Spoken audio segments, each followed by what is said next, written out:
नमस्कार दोस्तों, निशूस कास्ट के यूएस स्पेशल एपिसोड में आप लोगों का स्वागत है। यूएस का मेरा स्टे अब ख़त्म होने को है। 2-3 दिनों में मैं I will be back to India. लेकिन यहाँ पे कुछ चीज़ें मुझे करनी रह गई थी बिकॉज ऑफ क्लाइमेटिक कंडीशंस। ठंड काफ़ी थी तो यहाँ के कुछ बियर का रिव्यू मैं कर नहीं पा रहा था। लेकिन मौसम अच्छा हो गया है अभी और उसी वजह से मैंने ये मौका पकड़ लिया और अच्छी बियर का यहाँ पे कुछ रिव्यू करने आज मैं आया हूँ। ग्लास में बियर डालने के पहले एक अलग ग्लास के बारे में मैं बात करना चाहता हूँ। वो ये कि आप लोगों के लिए और ऑफ कोर्स मेरे लिए भी मैंने एक नए ग्लास का इंतज़ाम किया है। जी हाँ, वो ग्लास है लेंस की ग्लास। यस, लेंस की ग्लास। यानी मैंने नया कैमरा ले लिया अपने चैनल पे आप लोगों के लिए अच्छे अच्छे वीडियोस देने के लिए और क्रिस्टल क्लीन वीडियोस देने के लिए मैंने एक नया कैमरा ले लिया। ये देखिए इसका अनबॉक्सिंग, और उसी कैमरे से मैं ये आज का शूट कर रहा हूँ। मुझे बताइए बाद में कि आपको कैसे लगा ये।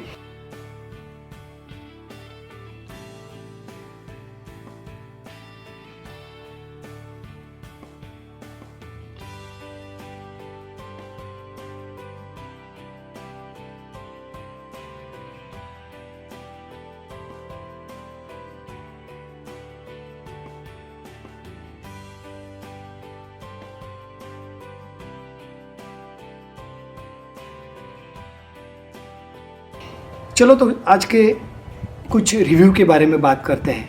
आज मैं करने जा रहा हूँ 2 बियर का रिव्यू, और वो भी recommended by one of my very close friend. यहाँ के एक दोस्त है, वो भी ऐसे बियर इंथुजियास्ट है एंड विस्की इंथुजियास्ट है, डॉक्टर अभय जैन। वो डॉक्टर है लेकिन हमारी दोस्ती यारी बहुत अच्छी हो गई और उन्होंने ही मुझे वो ग्रीन लेबल जो पिछला एपिसोड मैंने किया, जो मैंने बताया मेरे एक दोस्त ने, तब मैंने उनसे पूछा भाई आपका नाम लूँ तो चलेगा क्या? तो बोले हाँ नो प्रॉब्लम। तब आज के रिव्यू में मैं उनका नाम ले रहा हूँ। आज की बियर भी उनकी रिकमेंडेशन है और उन्होंने एक मैं बियर बताने जा रहा हूँ वो उन्होंने ही ला के दी, और पिछला जो ग्रीन लेबल का एपिसोड था वो जो बॉटल थी वो उन्होंने ही गिफ्ट की थी। तो थैंक्स टू अभय भाई। अभय जी थैंक यू वेरी मच। चलो तो करते हैं आज के बियर का रिव्यू। आज मैं आपके सामने ला रहा हूँ वुडू रेंजर नाम की एक बियर। वुडू रेंजर यहाँ की जो बियर है that is imperial IPA beer. What is IPA? Indian pale ale. अभी what is Indian pale ale? अब इसकी कुछ स्टोरी ऐसी है जो हमें बहुत पीछे जाना पड़ेगा। 150-200 साल पहले जब इंडिया में ईस्ट इंडिया कंपनी का ब्रिटिश राज चलता था, तब इंडियन गर्मी से, हिंदुस्तान की गर्मी से वो परेशान हो गए थे और उनको बियर की रिक्वायरमेंट होती थी। अगर वो बियर ब्रिटेन से मंगाते तो उनको बहुत समय के बाद वो बियर मिलती थी। और क्यों? तो उस समय पे फ़्लाइट्स अवेलेबल नहीं थी और जो भी ट्रांसपोर्टेशन का ज़रिया था वो खाली शिपिंग था। एंड बिकॉज ऑफ शिपिंग की वजह से शिप आने के लिए बहुत समय लगता था। और बियर ऐसी एक ब्रेवरेज है, ड्रिंक है कि जो जल्दी ख़राब हो जाती है। तो अभी इस पे क्या रेमेडी करें? तो उन्होंने इसके ऊपर एक रेमेडी निकाली। वो ये कि बियर जो लानी है वहाँ से उसमें हॉप्स जो रहता है वो ज़्यादा डालें।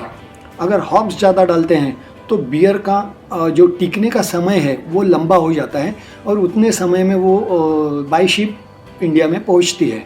तो उन्होंने ये ट्रायल लिया और उसमें वो सक्सेस हो गए। लेकिन हॉप्स अगर ज़्यादा डालते हैं तो उसकी वजह से बियर कड़वी हो जाती है, थोड़ी ज़्यादा बीटर हो जाती है। और दूसरी बात यह है कि उसमें एडवांटेज है वो कि दूसरा एडवांटेज ये है कि उसमें फ्रूटीनेस ज़्यादा आ जाता है, अलग अलग फ्रूट्स के नोट्स उसमें आ जाते हैं। ये एक हॉप्स का एडवांटेज है।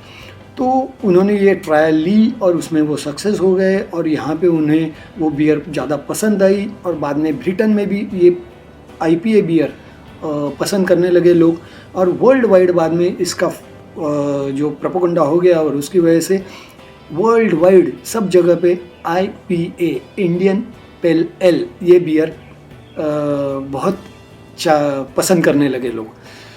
जो ये सिलसिला था वो इंडिया से ही शुरू हुआ, इसीलिए इस पेल एल बियर का नाम IPL इंडियन पेल एल ऐसे रखा गया और अभी भी वो बरकरार है।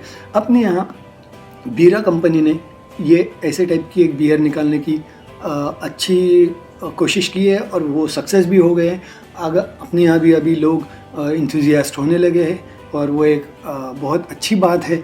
चलो तो करते हैं इस बियर का रिव्यू। ये है बियर मेड इन यूएसए में बनी हुई है, नॉर्थ कैरोलिना में, और इसमें 9% ABV है। यानी this is a strong beer. ये स्ट्रॉन्ग बियर रहेगी तभी वो टिकेगी, अगर उसमें अल्कोहल कम है तो वो जल्दी ख़राब हो जाती है।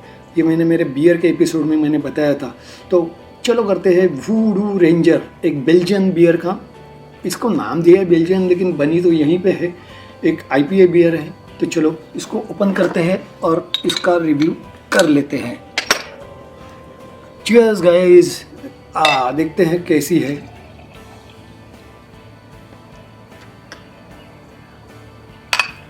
हेड जल्दी निकल गया, it's okay, but golden orange golden colour है।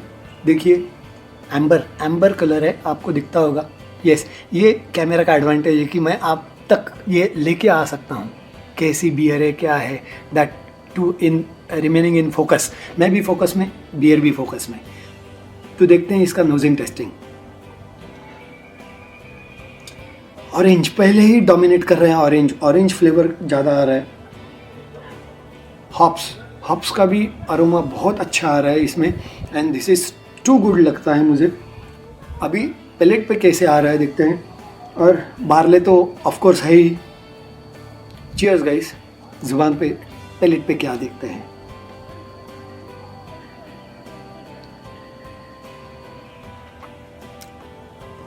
सुपर, बट अगर आपकी पैलेट रेडी है ऐसे टाइप की बियर पीने के लिए तभी इसको ट्राई कीजिए, क्योंकि कड़वी है ये, ज़्यादा कड़वी इस वजह से क्योंकि इसमें हॉप्स ज़्यादा डाले हुए हैं।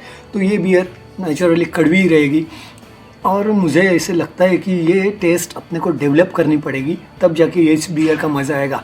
अपने यहाँ बीरा की भी मैं इंडिया में आने के बाद एक ट्रायल ले लूँगा कि कैसे उन्होंने बनाई है। अब ये मेरे दिमाग में बैठ गई है टेस्ट, तो let's sip again. Very crispy and refreshing, और ऑरेंज का जो अरोमा है, सिट्रस, वो बहुत ही अच्छा मज़ा दे रहा है। And now we will switch over to another beer, जो है यहाँ की very famous beer, that is Blue Moon. तो ये ब्लू मून जो बियर है, तो वो यहाँ की बहुत ही लार्जेस्ट सेलिंग बियर है, ऐसे उन्होंने ही बताया। और ये बनी है कोलोराडो में बनी हुई ये बियर है, but this is Belgian wheat beer.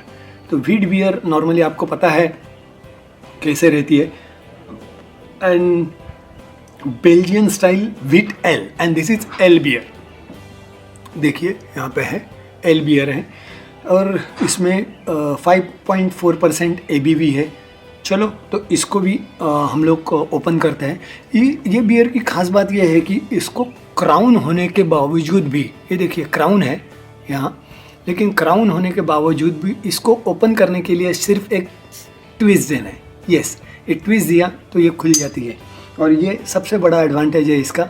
और अगर आप बियर का सिप लेते हैं तो सिप लेने के बाद ये क्राउन फिर से हम लोग स्क्रूइंग करके टाइट कर सकते हैं, और ये ओपन होगी। Yes, no need to use the opener. So let's check this one.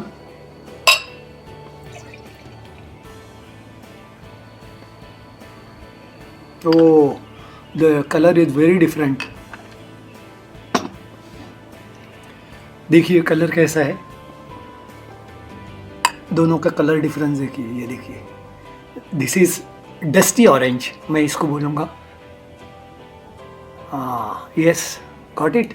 ये थोड़ी सी व्हीट बियर होने की वजह से ये कलर ऐसे दिख रहा है जैसे कि हम लोग ऑरेंज जूस पी रहे हैं।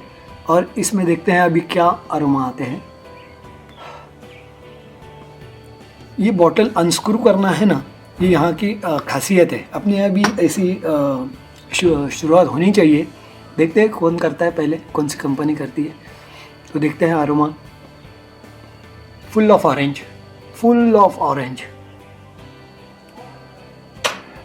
क्योंकि इसमें लिखा ही है उन्होंने ब्रूड विथ वेलेंसिया ऑरेंज पेल। इसमें लिखा है वेलेंसिया से जो ऑरेंज आई है तो उसका इस्तेमाल, उसके पिल का यानी छिलके का इस्तेमाल करके इसको ब्रू किया है। तो नेचुरली ऑरेंज ज़्यादा आ रहा है। पहले वाले बियर में जितना हॉप्स था उतना हॉप्स का अरोमा नहीं है। And being a wheat beer, wheat का अरोमा है। आज मैं ये दोनों बियर सामने सामने कंपेयर कर रहा हूँ, इसीलिए मुझे ये पता चल रहा है कि बार्ले वाला बियर, माल्टेड बार्ले वाला बियर और ये बियर कैसा फ़र्क है। चियर्स, अब इसका टेस्ट करेंगे।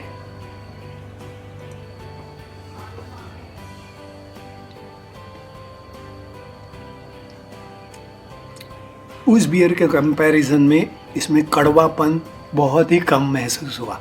ऑफ कोर्स मैंने ज़्यादा कड़वी वाली बियर पहले पी, इसीलिए ये मुझे बहुत कम कड़वी लग रही है, लेकिन taste wise this is super wheat beer है। और इसमें ख़ास बात यह है कि ऑरेंज पील का जो अरोमा है वो पीते टाइम इतना रिफ्रेशिंग फील देता है कि हमें मज़ा ही आ जाएगा। और ये और एक सिप लेने का हमको क्या मन करेगा ही।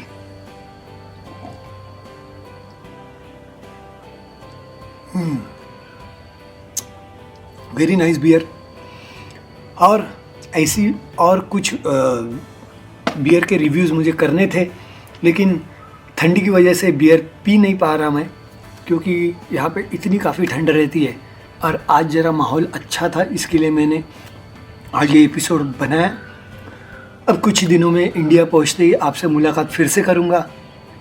तब तक सब्सक्राइब करने को मत भूलिए। आपके दोस्तों को कहिए, लाइक कीजिए, सब्सक्राइब कीजिए, शेयर कीजिए।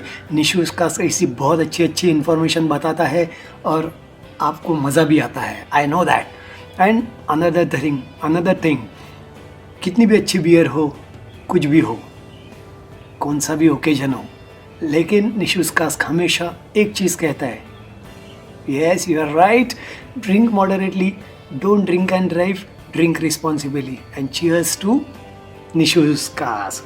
Yes, this is Nishu's cask.